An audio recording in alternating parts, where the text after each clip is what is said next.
Hola a todos los suscritos a nuestro canal de YouTube, a quienes nos dan visualización en nuestros diferentes videos. Bienvenidos a un video más de la responsabilidad extracontractual del Estado. En esta ocasión vamos a hablar sobre los regímenes de imputación o títulos de imputación en los casos de responsabilidad extracontractual del Estado. Lo primero que se debe arrancar diciendo es que dentro de los regímenes de responsabilidad que edifican las eventuales responsabilidades del Estado, extracontractuales desde luego, nos encontramos frente a regímenes subjetivos y objetivos de responsabilidad. Cuando nosotros estamos frente a régimen subjetivo, estamos haciendo referencia a aquellos regímenes donde importa la conducta del Estado, donde se interesa en la causación del Estado, donde se estudia la actuación que el Estado ha tenido en el hecho generador, es decir, la intervención, la participación, la acción o la omisión que el Estado ha llegado a tener en su conducta para generar el hecho dañino. Esa situación desde luego también se analiza desde la licitud o ilicitud de la conducta,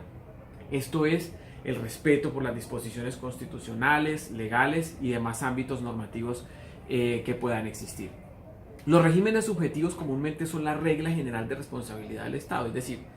casi todos los hechos generadores de algún tipo de responsabilidad por parte del Estado principalmente se estudian bajo las figuras del régimen subjetivo de responsabilidad.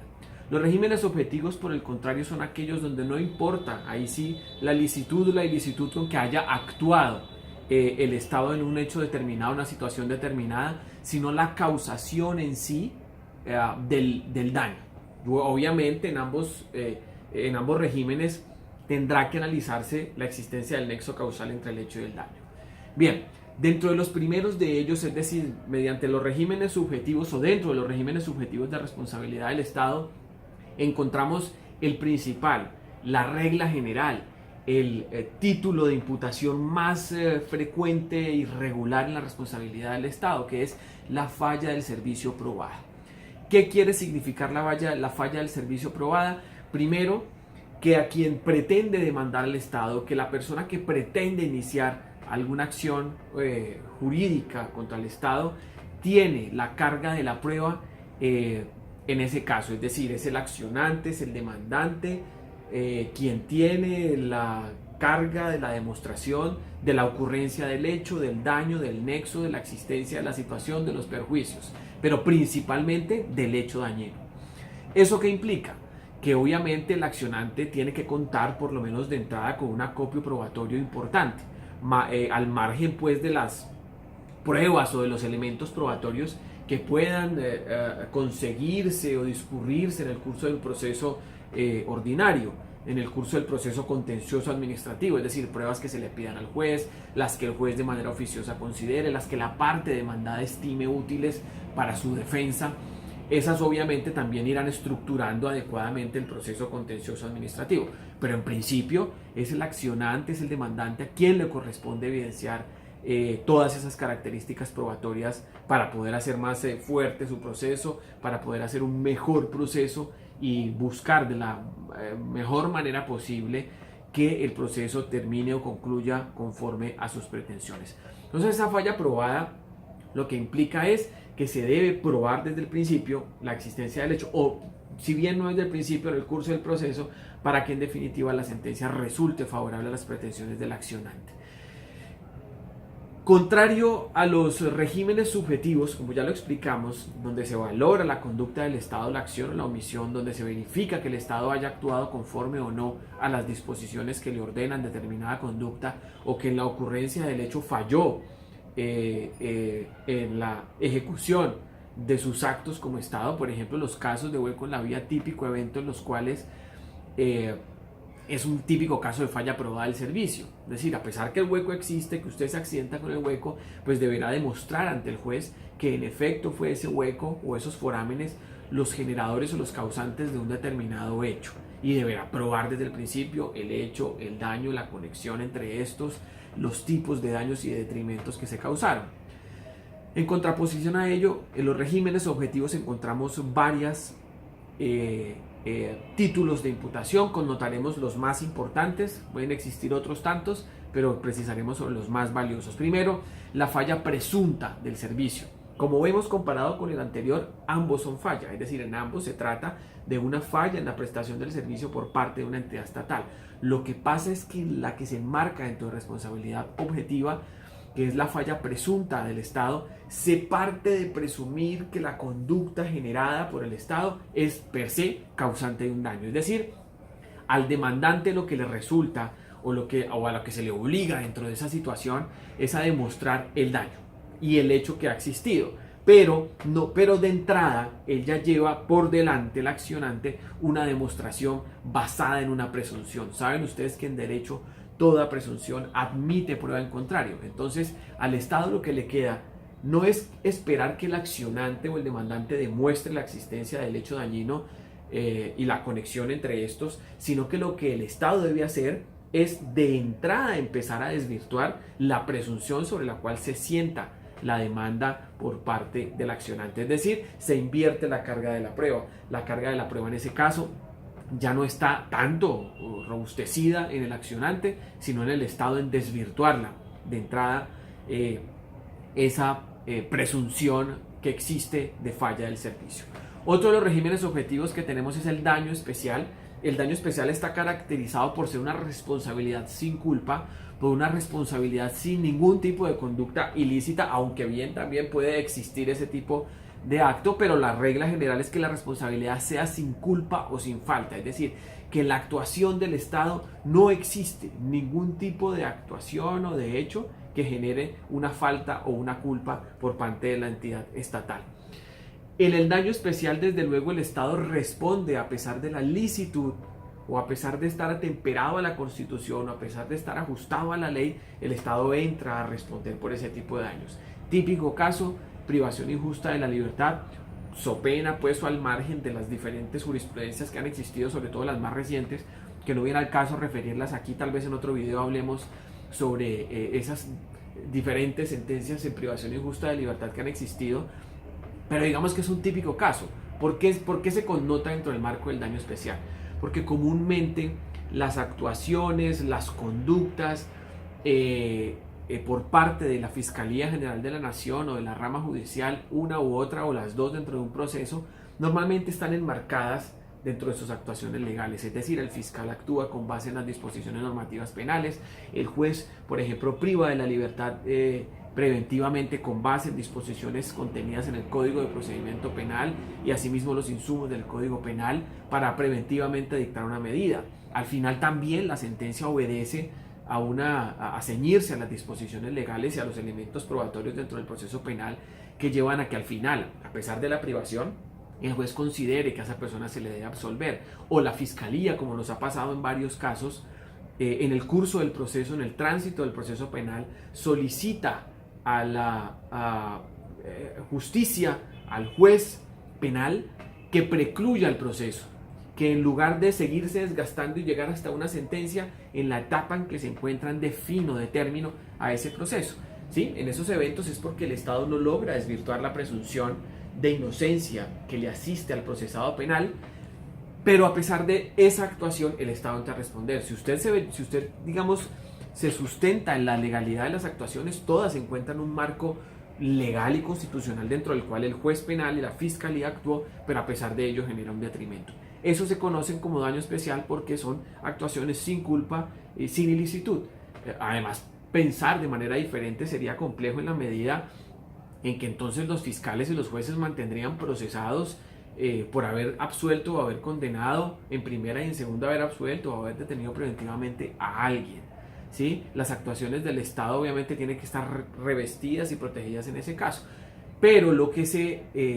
estudia en un caso de responsabilidad de esa naturaleza, pues es el desequilibrio de las cargas públicas. Como si ponemos a personas en un mismo contexto, a unas o a unas se le pone a soportar una carga exagerada que desequilibra las cargas y se le dice usted va a ser privado de la libertad, y comparándolo con el resto de la sociedad, pues el resto no soportó esa carga exagerada de estar privado de la libertad. Además que sabemos que una privación de libertad pues trae unas consecuencias perjudiciales enormes y más en las condiciones carcelarias que tenemos en Colombia, donde además de un estado de cosas inconstitucional, pues también sabemos que dentro de las prisiones se manejan infinidad de negocios y de actuaciones donde si usted quiere vivir bien pues tiene que pagar, donde si tiene dormir en un colchón paga una suma mayor, donde si quiere estar en un lugar, tener televisor, etcétera, pues tiene que acudir a una suma mayor, etcétera. Esas son situaciones de público conocimiento. Entonces, además de obligarse a la persona a vivir todas esas condiciones monstruosas dentro de una cárcel, pues por sí sola la privación de la libertad es un desequilibrio de cargas frente al resto de la sociedad. Entonces, en ese desequilibrio de las cargas públicas, a pesar de la ilicitud o de la actuación sin culpa del Estado, es que se sustenta la figura del daño especial. Encontramos seguidamente como tercera título de imputación el riesgo excepcional. El riesgo excepcional hace referencia, si bien también es un régimen de responsabilidad objetiva, este hace referencia, o algo que lo diferencia del daño especial, suele generarse una confusión entre daño especial y riesgo excepcional. Nos pasa frecuentemente con estudiantes de pronto que no encuentran una diferencia clara entre el uno y el otro, son muy mínimas, pero el riesgo excepcional está caracterizado porque él se genera o se causa en los casos en los cuales el Estado utiliza medios o elementos que generan un riesgo extraordinario o excepcional. Como ustedes ven, en el daño especial no está la existencia de medios que generen por sí solos o por su sola existencia la causación de un daño, mientras que en el riesgo excepcional sí estamos frente a ello. Por eso, el riesgo excepcional o casos que se enmarcan dentro del riesgo excepcional está, por ejemplo, la utilización de armas de fuego. Cuando el Estado tiene armas de uso privativo de la fuerza pública y en medio de la utilización de esos elementos o de esos medios,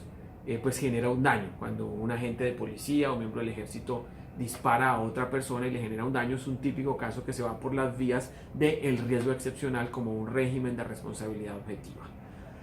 Tenemos seguidamente el error jurisdiccional,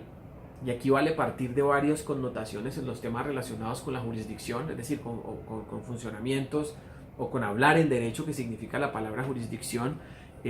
cuando el Estado actúa por medio de su aparato jurisdiccional. El error jurisdiccional